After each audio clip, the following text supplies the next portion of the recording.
hello मैं तेरे पंखवा छोड़ के बैठी सब ना वही रहे तो ठीक बात रोन मुड़िया से छीटा जाता हुआ वही जैसे तू भाग हो जा वाह वाह हेलो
बात बताओ तुम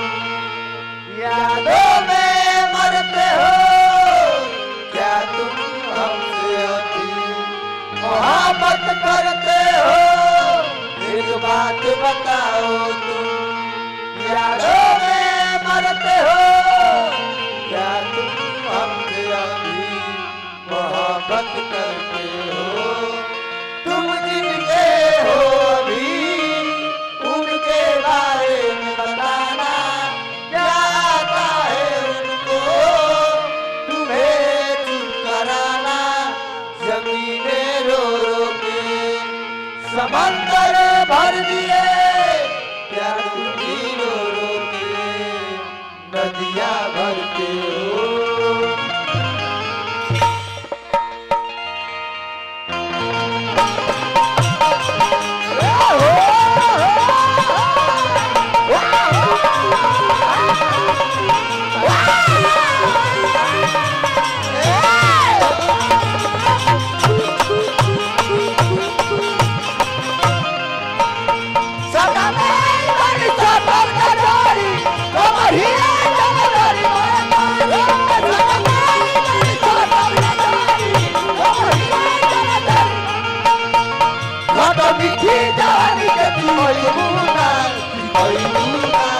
बबुआ के पूछ के गई बुला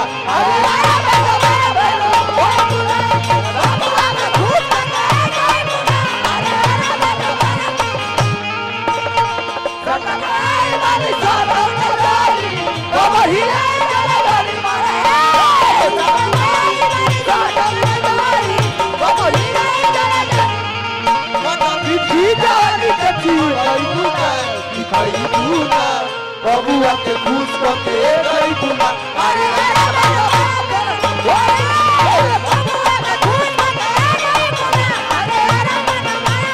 हेलो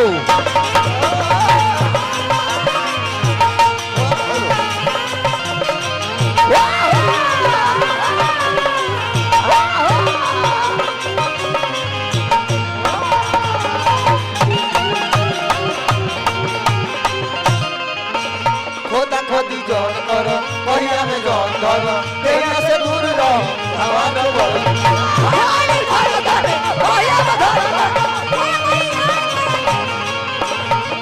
फिर वैसा न सवाल क्यों कोई बुना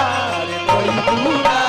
बबुआ के खुश के कोई बुना अरे यारा में दोबारा हाय हाय हाय हाय बबुआ के खुश के कोई बुना अरे यारा में दोबारा फिर बबुआ के खुश के गई बुला अरे यारा में दोबारा बबुआ के खुश के गई बुला अरे यारा में बबुआ हेलो खुश के जइबू ना हेलो